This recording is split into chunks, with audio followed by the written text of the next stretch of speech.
পলাশ মুছলের সঙ্গে বিয়ে ভেঙে দেওয়ার সিদ্ধান্ত নিয়েছেন। অতীতের সম্পর্কের জটিলতা ছেড়ে এবার পুরোপুরি বেরিয়ে আসতে চান স্মৃতি মান্দানা। ইনস্টাগ্রামেও সেই ইঙ্গিত মিলল। গত 29শে নভেম্বর গায়ক পলাশের সঙ্গে গাঁটজোড়া বাঁধার কথা ছিল স্মৃতির। বিয়ের আগে নানান অনুষ্ঠানও হয়ে যায়, কিন্তু বিয়ের দিন সকালেই হৃদরোগে আক্রান্ত হন স্মৃতির বাবা শ্রীনিবাস মান্দানা। তখনই বিয়ে স্থগিত করে দেওয়া হয়। পলাশ নিজেও অসুস্থ হয়ে হাসপাতালে ভর্তি হন, কিন্তু পরে প্রকাশ্যে আসে বিয়ের অনুষ্ঠান চলাকালীনই নাকি এক কোরিওগ্রাফারের সঙ্গে ঘনিষ্ঠ অবস্থায় দেখা যায় পলাশকে। ফাঁস হয়েছে অন্য এক মহিলার সঙ্গে পলাশের ঘনিষ্ঠ চ্যাটও। নেটিজেনদের বক্তব্য, সম্ভবত সেই কারণেই পলাশের সঙ্গে সম্পর্ক ভেঙেছেন স্মৃতি।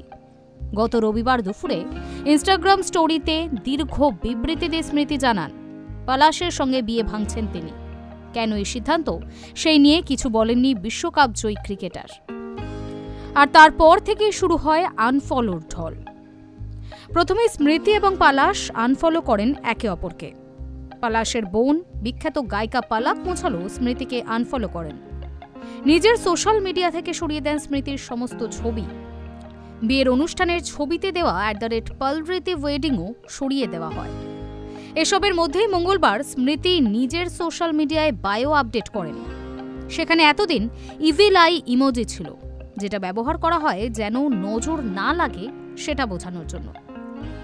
তাৎপর্যপূর্ণভাবে পলাশের ইনস্টা বায়োতেও ওই একই ইমোজি ছিল। সেটাই এবার সরিয়ে দিলেন স্মৃতি। সম্ভবত পলাশ এবং তার বায়ো একই রকম হয়ে যাওয়ায় এই সিদ্ধান্ত। আসলে পলাশের সঙ্গে কাকতালীয় হলেও কোনো রকম সংযোগই চান না স্মৃতি।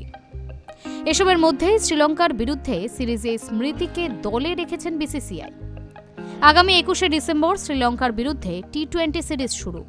সেই সিরিজেই জাতীয় দলের জার্সিতে ফিরছেন তিনি। ইতিমধ্যেই অনুশীলনে নেমে পড়েছেন স্মৃতি। Hi news network.